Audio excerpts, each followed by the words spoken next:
Aku udah lulus kok nggak dapet kerjaan ya? Bodoh banget sih kamu ya. Secara nggak sadar, kita semua pasti pernah melakukan hal yang sama dengan Rani. Yang ngomong di dalam diri kita sendiri itu adalah inner voice atau gut feeling.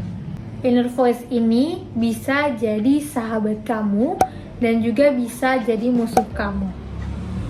Yes, betul. Yang ngomong sama Rani itu merupakan musuh yang ada di dalam diri Rani. Kalau kamu melakukan hal yang sama dengan Rani, itu pertanda bahwa kamu melakukan self-bullying. Apa sih self-bullying itu? Jadi self-bullying adalah tindakan mensabotase diri sendiri, dan itu merupakan salah satu bentuk self-harm. Nah, selain yang dilakukan sama Rani, ada beberapa tanda bahwa kamu sedang melakukan self-bullying.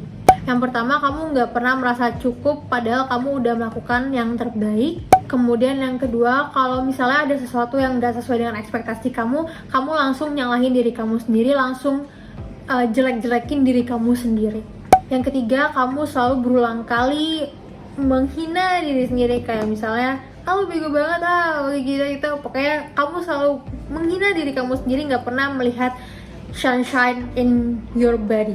Dan yang terakhir, kamu selalu berusaha bilang iya walaupun kamu gak pengen melakukan hal tersebut. Jadi kamu sangat sulit untuk melakukan penolakan ke orang lain.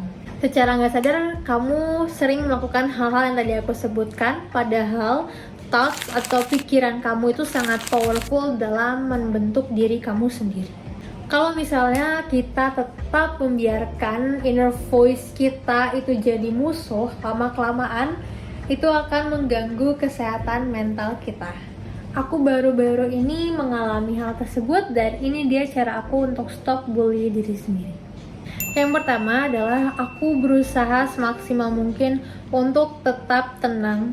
Karena kalau misalnya aku tenang, pikiranku tenang, hatiku tenang, itu akan lebih mudah untuk mencerna suatu keadaan.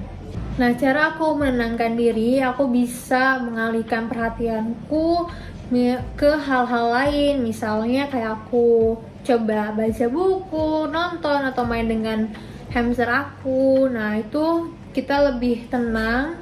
Setelah kita tenang, kita baru mulailah berpikir.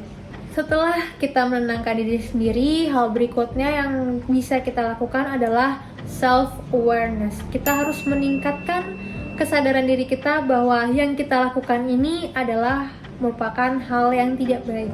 Kalau kamu misalnya udah tahu nih, oh ternyata ini bukan hal yang baik, nah itu kamu akan lebih bisa mengontrol diri kamu sendiri untuk stop membuli diri kamu sendiri.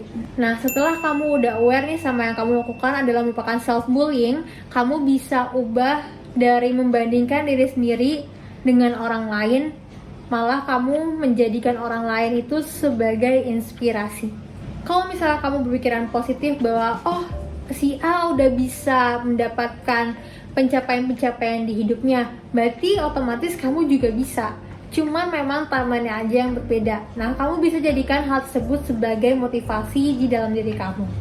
Daripada kamu bandingin diri kamu dengan orang lain tapi nggak ada ujungnya, nggak ada hasilnya, lebih baik kamu menjadikan hal tersebut sebagai inspirasi. Daripada kamu mendorong diri kamu sendiri, lebih baik kamu berusaha memberikan kata-kata yang membangun dan memberi kamu lebih semangat lagi. Anggap aja diri kamu itu adalah anak kecil yang baru belajar jalan. Nah, apa sih yang biasanya kamu bilang untuk anak kecil yang baru belajar jalan? Oh iya, semangat ya adek. Oh iya, kamu pasti bisa. Nah, hal-hal yang kayak gitu harusnya yang kamu berikan kepada diri kamu sendiri supaya kamu bisa mencapai seperti yang kamu inginkan. Yang terakhir, coba cari pencapaian apa yang telah kamu lakukan, yang udah pernah kamu capai, dan hal apa yang kamu cintai dari diri kamu sendiri. Gak perlu hal-hal spektakuler kayak misalnya kamu penerima beasiswa LPDP, kamu udah bikin pergerakan ABCD, gak perlu kayak gitu. Hanya hal-hal kecil aja, misalnya kayak membantu orang lain atau meluangkan waktu untuk orang tua dan lain sebagainya. Hal-hal kecil aja itu sebenarnya udah bermakna untuk hidup kamu. Walaupun rasanya sulit untuk melakukan perubahan, akan tetapi tidak ada salahnya untuk terus mencoba menjadi yang lebih baik lagi. Dengan langkah-langkah kecil, yuk kita berprogres.